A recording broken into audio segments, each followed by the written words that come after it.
वो कहेंगे कि हम एक कुल घाती, एक मातृ हत्यारे पिता का बेटा कहलाने की बजाय बिना बाप का कहलाना कहीं ज्यादा पसंद करेंगे। इंसान के वर्तमान जीवन में पलने वाले जितने जितने दुर्गुण होते हैं, हर आदमी प्रकृति से ही अपने साथ लोभ भी लेकर आता है, क्रोध भी लेकर आता है, मोह भी लेकर आता है, माया प्रपंच भी लेकर आता है। जन्म से ही हर किसी व्यक्ति में थोड़ा बहुत गुस्सा, थोड़ा बहुत लोभ, थोड़ा बहुत चिड़चिड़ापन, थोड़ा बहुत चिंता, थोड़ी बहुत टेंशन हर किसी आदमी के साथ लगी हुई है।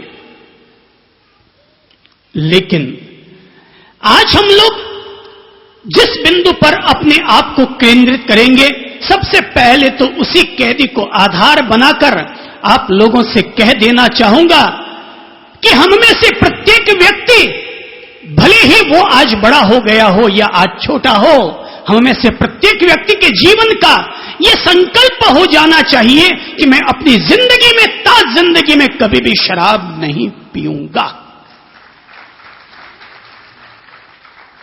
हम लोग भले ही किसी धर्म के अनुयायी हो पाए कि न हो पाए, मंदिर गुरुद्वारा जा पाए कि न जा पाए, लेकिन हमारी जिंदगी में यह प्रतिज्ञा तो होनी ही चाहिए कि मैं सबसे पहले अपने आप को व्यसन मुक्त रखूंगा, अपने आप में कभी भी शराब की बोतल को न छूंगा।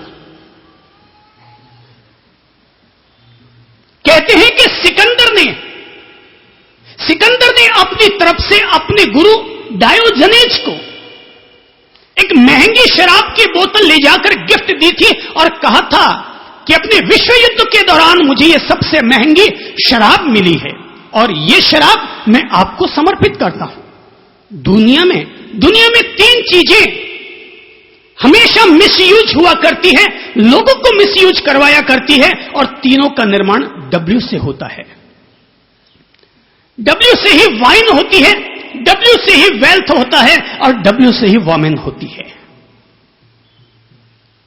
इसीलिए तो जब चुनाव आता है तो नेता क्या करते हैं? वेल्थ,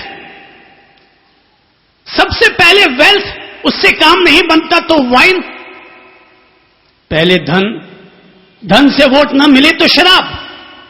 और पुराने जमाने में जो राजा होते थे वे सामने वाले दुश्मनों को पछाड़ने के लिए फिर तीसरे W का उपयोग करते थे, वाइन, वेल्थ एंड वोमेन।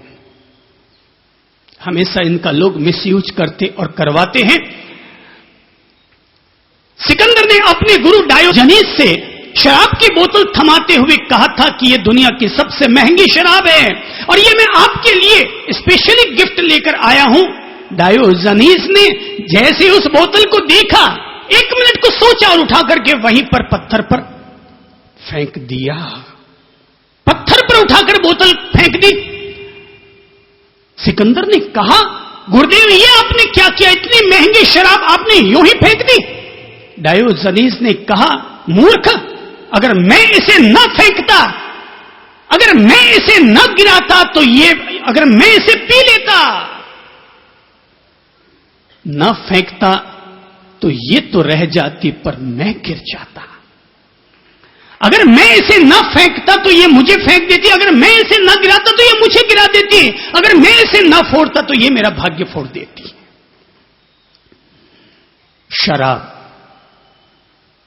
ये इंसान के द्वारा बाहर से भीतर की तरफ डाला जाने वाला तत्व है। जब जब कोई व्यक्ति शराब पीता है तब तब हर कोई व्यक्ति अपनी सुध बुध खो बैठता है।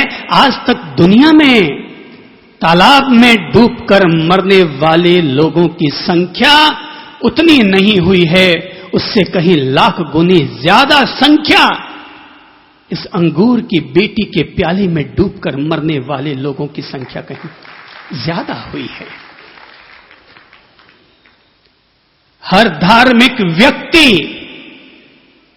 हर किसी धार्मिक व्यक्ति से कहना चाहूंगा, आप हिंदू बन पाए कि न बन पाए, जैन बन पाए कि न बन पाए, एक सिख, इस्लाम या ईसाई बन पाए कि न बन पाए, पर कम से कम अपने आप को व्यसन मुक्त बनाने का पहला संकल्प जरूर ले लें, क्योंकि जब तक कोई व्यक्ति व्यसन ही करता रहेगा तब तक वो व्यक्ति अपने मुंह से किसी भी ईश्वर का नाम लेने का हकदार और पात्र भी न बन पाएगा।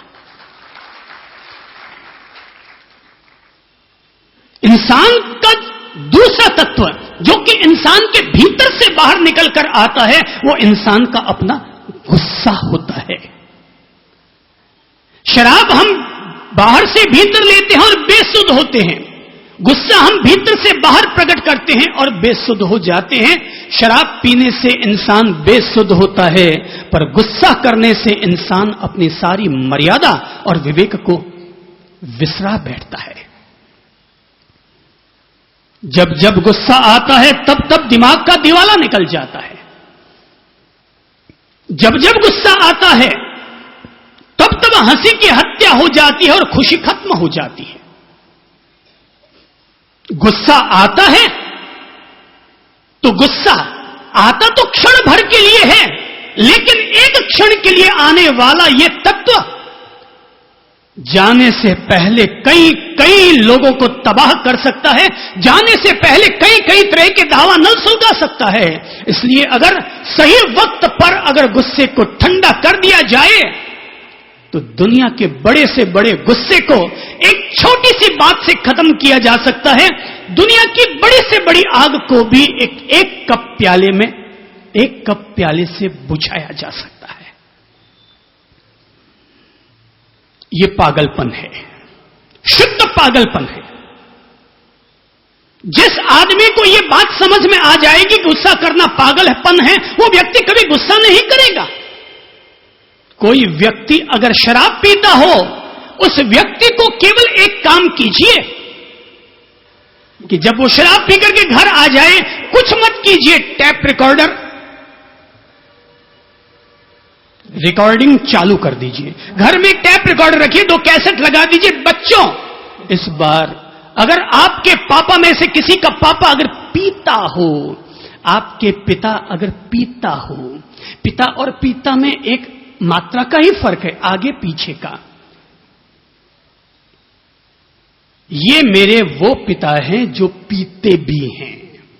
पीता में पपीता में कोई ज्यादा फर्क नहीं होता, पिता पीता पपीता। एक काम कीजिएगा बच्चों, और वो काम ये है, आपके घर में टैप रिकॉर्ड जरूर होगा, एक कैसेट लगा दीजिएगा, रिकॉर्डिंग चालू कर दीजिएगा। पापा जो शराब के नशे में बोलते चले जाएं, वो बोलते चले जा रहे हैं, उनको सुध बुध नहीं है, वो क्या बोल रहे हैं, क्या कह रहे हैं, उनकी आत्मा जाने। लेकिन जब अगले दिन उनका शराब का नशा उतर जाए, कुछ मत कीजिएगा। सुबह सुबह भक्तामर की कैसेट उस दिन मत चलाइएगा। सुबह सुबह नवकार मंत्र और गायत्री मंत्र की कैसेट मत चलाइएगा। सुबह सुबह पापा की वो आवाजें शुरू कर दीजिएगा जो पापा ने रात को शराब के नशे में बोलनी शुरू की थी। बस वो ऑन कर दीजिएगा। पापा को सुनेंगे, यार ये कौन बोल रहा है, ऐसा गधे की तरह कौन बोल रहा है, कौन है ये इतना बदतमीज जो इस तरह से बोलता चला जा रहा है। जैसे ही पापा बोले, अरे छोरा ये तूने क्या लगाया, किसकी आवाज है? बोले पापा ये और किसी की नहीं, जरा आवाज का मिलान कीजिए तो आपको पता चल जाएगा ये किसकी आवाज है। ये उस पिता की आवाज है जो पीता भी है। और ऐसे ही किसी भी आदमी को अगर तेज गुस्सा आता हो तो मैं कहना चाहूंगा, बच्चों एक फिर प्रयोग करना, चाहे वो दादा हो, दादी हो, मम्मी हो, पापा हो, एक प्रयोग करना, घर में टैप रिकॉर्डर में से कैसेट लगाकर और उस टैप को रिकॉर्डिंग चालू कर दीजिएगा। घर में जब मम्मी पापा लड़ रहे हों, आप कुछ मत बोलना, आप बीच में बोलेंगे तो जूते आपके पड़ जाएंगे। आप अगर बीच में बोलेंगे तो जूते पड़ जाएंगे, और अमूमन पड़ते ही हैं। दो के झगड़ों के बीच में कोई तीसरा मुंह डालेगा तो क्या होगा, तीसरे के सारे जूते आगे पड़ जाएंगे। इसीलिए मैं एक लतीफे के रूप में भले कह देता हूं, पर कहता यह हूं कि एक दफा बाहर चौराहे पर दो आदमी आपस में भिड़ पड़े। एक ने कहा कि एक मुक्का मारा तो 32 ही तोड़ दूंगा। उसने कहा जा रे जा, अरे तू क्या मारेगा, तेरे मुक्का मारा तो 64 ही तोड़ दूंगा। तीसरे ने कहा ओ भाई जरा ठहरो तो सही, तुम मुक्का मारोगे 32 ही टूटेगी, यहां तक तो बात समझ में आती है, पर ये दूसरा मुक्का मारेगा तो 64 ही कहां से टूट जाएगी? अरे दांत ही 32 होते हैं। उसने कहा मुझे पता था कि तू जरूर बीच में बोलेगा। उसने कहा कि मुझे पता था कि तू जरूर बीच में बोलेगा। 32 इसके और 32 तेरे।